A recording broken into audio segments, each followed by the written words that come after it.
21st Precinct, Sergeant Burns. Where is this? Yeah? Yeah? Well, who is it? His wife? Hitting her with what? Oh. All right, I'll send the officer. You're in the muster room at the 21st Precinct. Who are you? Nerve center. A call is coming through. I see. By transcription, you will follow the action taken pursuant to that call from this minute until the final report is written in the 124 room at the 21st Precinct. Okay, the officers will be right there. You wait out in front. Show them what flat it is. Yeah, out in front. All right. Okay. 21st Precinct. It's just lines on a map of the city of New York. Most of the 173,000 people wedged into the 9/10 of the square mile between Fifth Avenue and the East River wouldn't know if you asked them that they lived or worked in the 21st. Whether they know it or not, the security of their homes, their persons, and their property is the job of the men of the 21st Precinct. The 21st, 160 patrolmen, 11 sergeants, and 4 lieutenants, of whom I'm the boss. My name is Kennelly, Frank Kennelly. I'm captain in command of the 21st. I was working my night tour, 4 p.m. to 8 a.m. The weather was unusually mild for the time of the year. At 10:45 p.m., I was on patrol of the precinct in sector car number 1. I had instructed the operator of the car, Patrolman Charles Lasky, to stop at a garage on First Avenue in the 90s so that I could verify the investigation by Sergeant Waters of an application for a towing car license. While I was inside the garage talking to the night manager, Patrolman Lasky entered and informed me that a Signal 30 ambulance responding had been broadcast over the car radio. The address was 710 East 78th Street. We left the garage, got in the car, and made the run. A Signal 30 denotes an armed felony, and all patrol cars in the vicinity, regardless of precinct boundaries and other less pressing assignments, are required to respond. As we pulled into the block, I could see 2 sector cars, the sergeant's car, and an emergency service car were already on the job. A crowd was beginning to gather on the sidewalk in front of 710, a converted brownstone. There's a spot, Lasky. Pull in. Yes, sir. All right, help him keep the sidewalks clear. Yes, sir.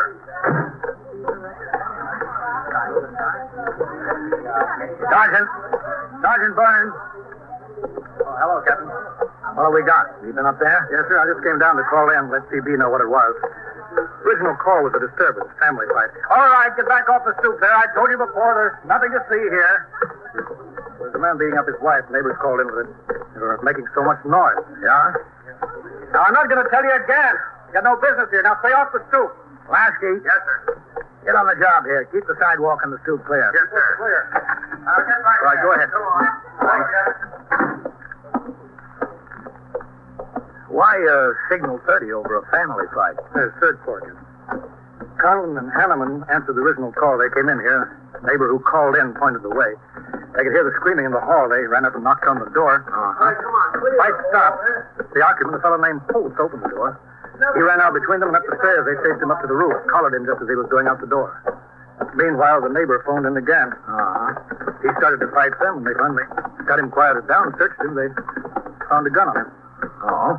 They're shut into the hall. What is he, psycho? I don't know, Captain. I haven't had much chance to talk to him. There's that door there. Or would you rather go up to the roof? They've still got him up there. Oh, let's take a look in here first. Huh? That's the wife. I don't know what I'm going to do. I don't know. All right, sector car number 4. Resume patrol. I don't know. He won't hurt you now, Mrs. Holmes. I don't know what I'm going to do. Well, we'll take care of him. That's the trouble. What's the trouble? He'll go to jail, and what'll I do? How am I going to live? Why don't people mind their own business? Why do they have to call the cops? You ought to be thankful. He could have killed you. It's just an argument, a family argument. But what happened? People have to call a cop. He didn't even touch me. Then what happened to your face?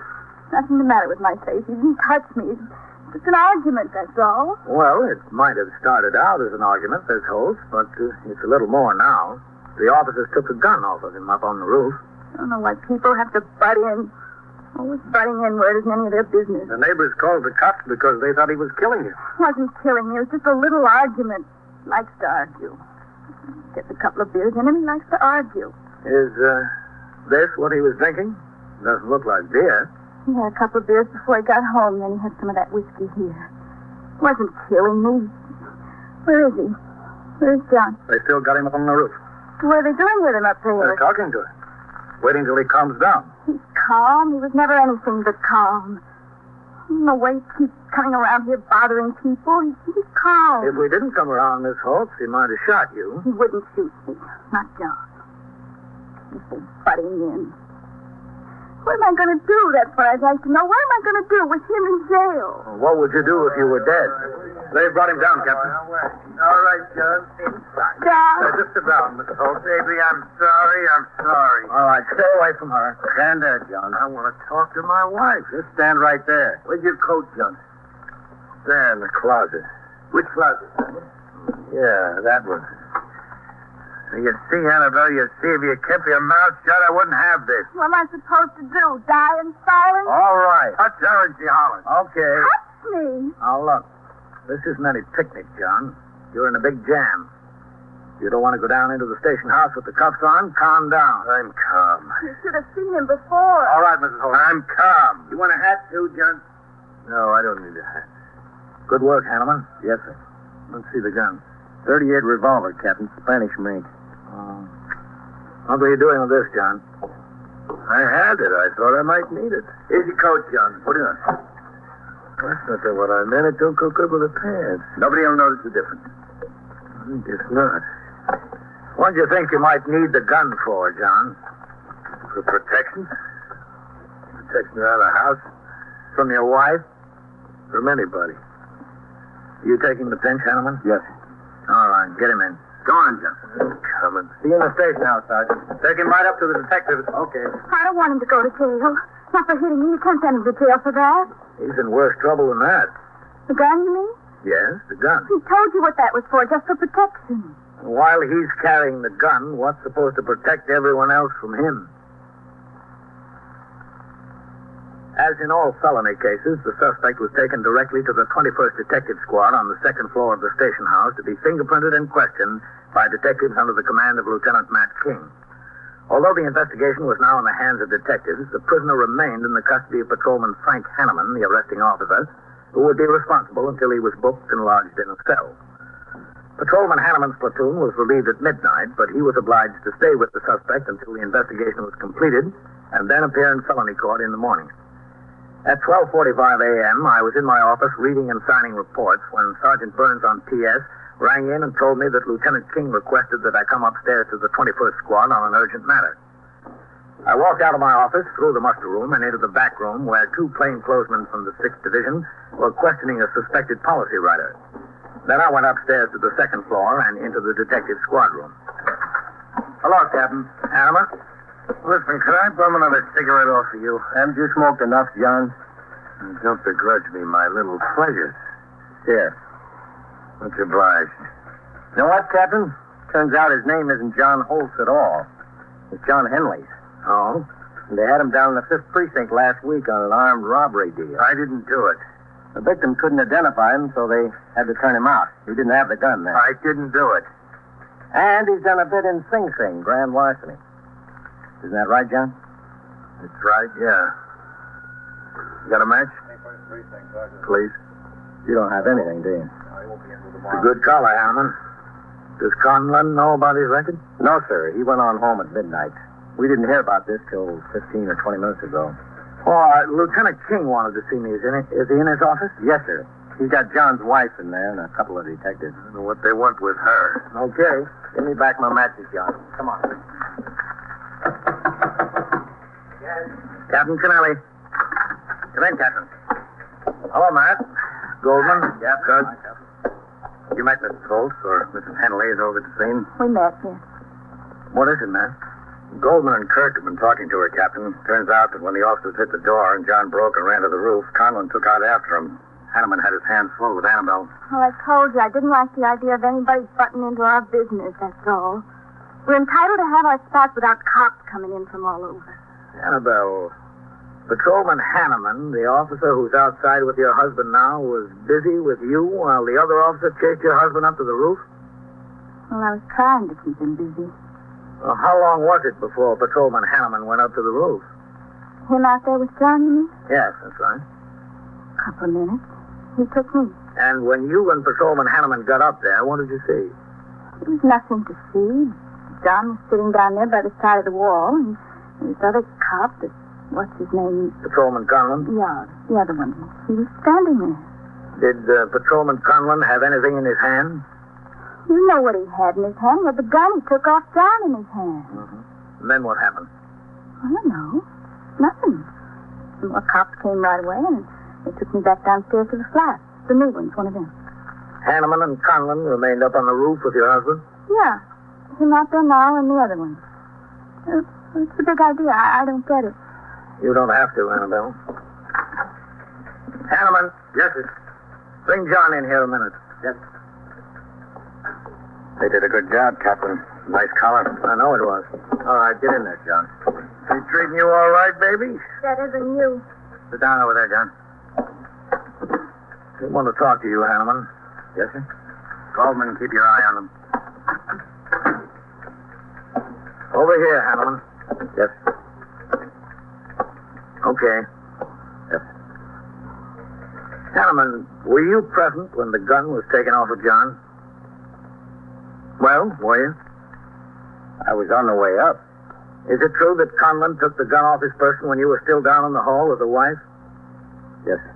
And how come you took the pinch in this case? It's Conlon's case. We're partners. Everybody splits up the pinches. I know they do when they're both present, but you weren't. Why did you take the pinch? Conlon asked me to. He didn't want to go to court in the morning. Oh, he didn't? No, sir. Well, he will. Matt, is this phone to TS? Yes, sir. 21st Precinct, Sergeant Burns. This is Captain Kennelly. Yes, sir? Get out the residence record on Patrolman Conlon. Yes, sir? Notify him to report to the station house forthwith. While we awaited the arrival of Patrolman Conlon from his residence in response to the forthwith, the suspect, John Henleys, was taken downstairs and booked in on charges of felonious assault and violation of Section 1897 Penal Law. I instructed Patrolman Hanneman to report to my office after the prisoner was lodged in a cell. Yes? Patrolman Hanneman, Captain. Come in. Is your prisoner booked and in a cell, Hanneman? Yes, sir. Did Conlon tell you why he didn't want to appear in court tomorrow? No, sir. Was it that he didn't want to appear in this case, or didn't want to appear in general?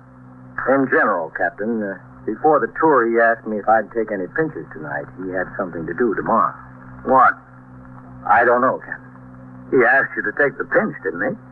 Yes, sir, but I've asked him to take pinches on certain nights because I've had something to do the next day. We were over that before. That's perfectly all right when you share in an apprehension.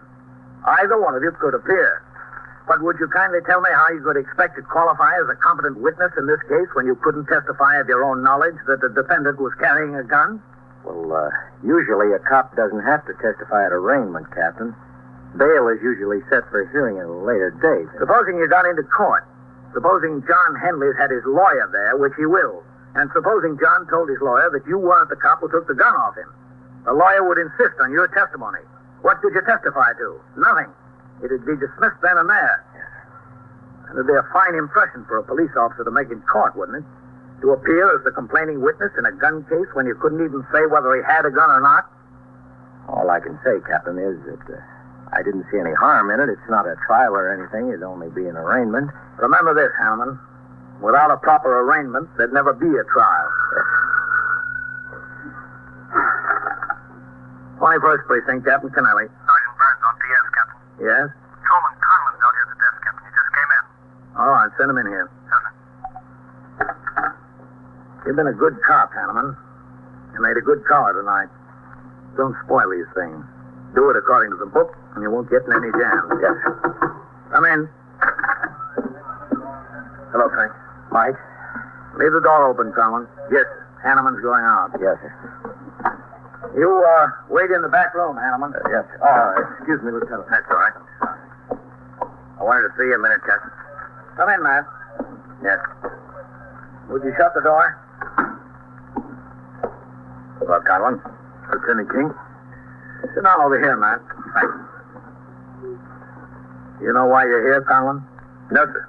I got the fourth witness that came, that's all. You have any idea? No, sir. Well, you should. You and Hanneman handled the case tonight. Henleys. Henleys? We found out Hoofs was an alias. The name is John Henley. Oh. Yes, sir. Is it correct that you and Henley's were alone on the roof when you took the gun off him? Hanneman was down in the hall? Yes, sir, that's correct. It was your case. You were the only competent witness. Why did you ask Hanneman to take the pinch? I wanted to get out of going to court in the morning, Captain. Oh, you did? Yes, sir. That's the job, to go to court. You've been in it long enough to know that, haven't you? Yes, sir, but he's been taking the pinches one night and me the next. He's captain of a bowling team. I don't care what you thought or what you've done. In this case, Hanneman isn't worth a nickel in court. You're the only one. You knew that, didn't you? Yes, sir. Usually the hearing is set down for another date. What was so urgent to keep you out of court? I'm supposed to be in Albany at noon, Captain. And back on the job by the 4 o'clock turnout? No, sir. I'm swinging. Why were you supposed to be in Albany? What's so important there? Personal matter, Captain. It might be personal, but it better be good. My wife, Dan, my kids, my 2 kids. On a pleasure trip? No, sir. We're living there for 6-7 weeks with my mother-in-law. We've been separated. Oh. I had it patched up. I spoke to her on the phone yesterday. She agreed to come home and try it again. I was going up and driving them home. Well, she knows you've got a job. You could have called her and told her you had to go to court. She'd be there later in the afternoon. No, sir, I couldn't. Why not? That's the reason for all our trouble in the first place. The job. Most of them, anyway. Working nights and being delayed, getting home by going to court. That's how it all started. She said she had enough of it. She's sick of staying alone at night. She wanted me to quit the job. Get into something where my time's a little more my own with her brother. She's got a bar and grill and wanted me to come in as a partner, practically. I liked the job. I wanted to stick with it. But we broke up. I guess after 6 or 7 weeks, she missed me as much as I missed her and the kids, Captain. I called her, I asked her to come home. She said, okay. And I was going. Now, if I called her again and said I couldn't be there on account of the job, she'd probably say, don't come at all. Why didn't you tell the captain on the scene over there? You know, he probably could have worked something out. Yes, sir, Lieutenant. I know he probably could have, but I wasn't taking any chances. I thought it would work out okay with Hanneman taking the pinch. But it didn't. No, sir. Now I'm in a jam with her and a jam with you. All right, Conlon. You'll find Hanneman in the back room. Wait there with him. Yes. Conlon. Yes. Well, never mind. I'll talk to you later. Yes. Conlon. Yes, Sergeant. Come here. What's your trouble? There's an extra swing back there, Sergeant. Just a second. 21st Precinct, Sergeant Brand. Lost your what? What the euphonium? Yeah? Yeah? Oh, it's like a tuba, huh? Well, where'd you lose it? What subway? Yeah, I see. Yeah. Well, the first thing I'd suggest that you do is call the transit lost and found. That's Ulster 25000. Ulster. UL. That's right. Then you come in here and we'll take a lost property report. Yeah, that's right. That's between Lexington and 3rd. You're welcome. Now, there's a guy with real troubles, Conlon. He lost his euphonium. You ought to be happy he had one to lose. It couldn't be that bad, Conlon. Don't try to cheer me up, Sergeant. All right. You want to supper? I'll be in the back room. 21st Precinct, Sergeant Brand. All right, you take your meal now. Hi, Frank. What do you say? All right. I got us jammed up, didn't I? It's nothing. Sit down. What do you mean, nothing? If I had any sense, I wouldn't have asked you to take the pinch. You want to smoke? Yeah, thanks. Thanks. So what happened? Well, the guy turned out to be a pretty hot customer. He did some big time, and they think he's ripe for a couple of armed robberies downtown. Yeah? Yeah, they're tickled to death to have him right on the gun deal. They're tickled to death, and I'll probably be up on charges. I'll be right there with you. What could they stick us with? They'll find something in the rules or in the manual. Or conduct to the prejudice of good order, efficiency, and discipline. That covers everything else. This is a stinking job. You break your back, and what do you get out of it? Nothing. Besides losing your family. Don't cry on my shoulder, Mike. I'm not the PBA delegate. I'm in the same boat you're in. Lieutenant King was in there with him. Yeah, he went in as I was going in. Oh, yeah. He's probably helping the captain draw the charges and specifications. And I quit a good job on the New York Central to join the cops. Hi, Mike. Frank, what do you think? How you doing? You guys must sure like the job. Yeah, we're married to it. Big deal. If I've got any sense, I'll go into that bar and grill with my brother-in-law. What are they keeping us waiting around here for? Don't they know we've been on the job since 4 yesterday afternoon? What time is it, 2 o'clock? 2:10. That's worse. Kind of waiting for us to tell them we're sorry. Maybe they're getting the deputy PC up here to suspend us on the spot. No, they wouldn't be doing that. That's all I need. There you are. You put John in jail. They keep me upstairs with questions for 3 hours. Did they tell you you could go home? Yeah, they told me. Cops are supposed to help people. Tell me, what am I going to do with him in jail and back in Sing Sing? Lady, I don't know what you're going to do. As far as I'm concerned, I wish I'd never seen you or John. I wish you lived on the west side. I wish I'd had enough sense to stay in the Coast Guard. I don't know what I'm going to do. I don't know what. Well, listen, Mike. Yeah. Why did you want me to take the thing? Oh, I got to go up to Albany tomorrow to bring my wife and kids home. For good? Yeah, I hope for good. We got it straightened out. Congratulations. Thanks. Hey, you know, even if we get that $720 more a year, the job isn't worth it.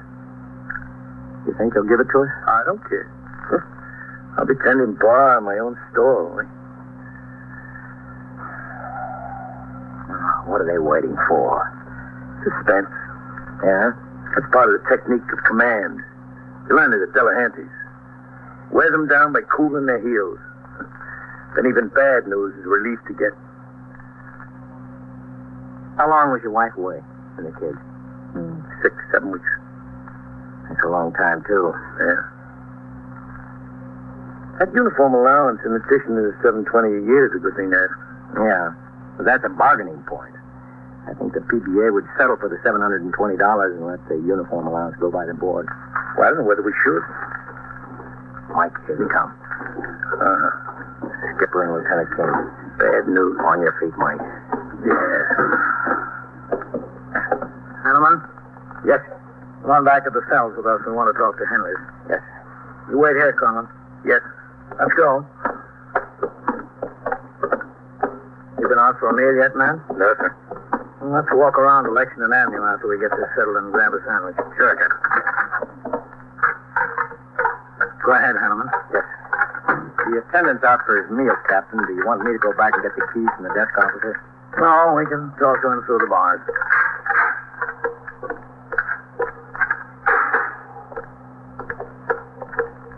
There's where we put him. Number 3. John, wake up. On your feet, John. Come on. What is it?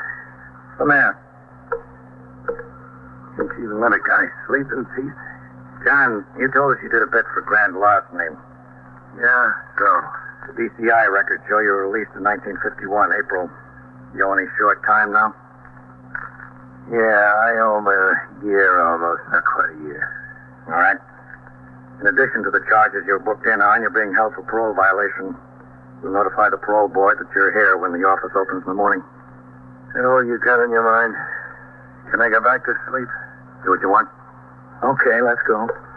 Thanks for the good news.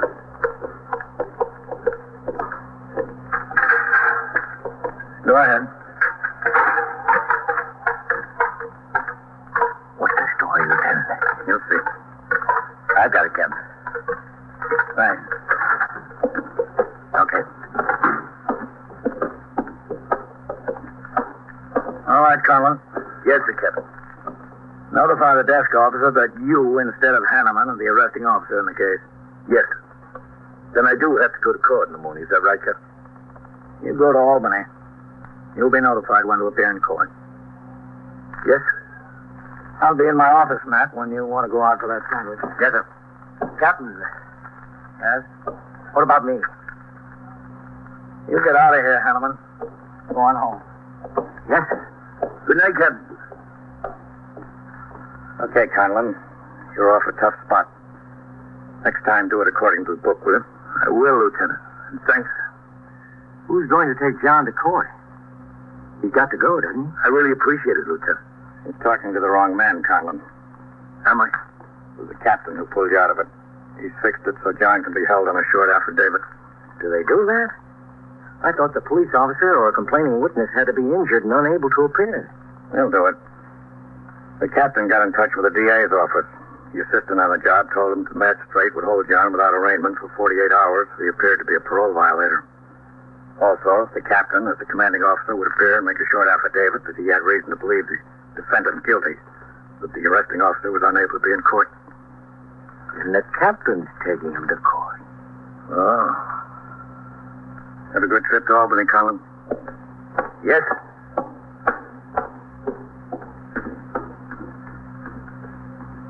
Well,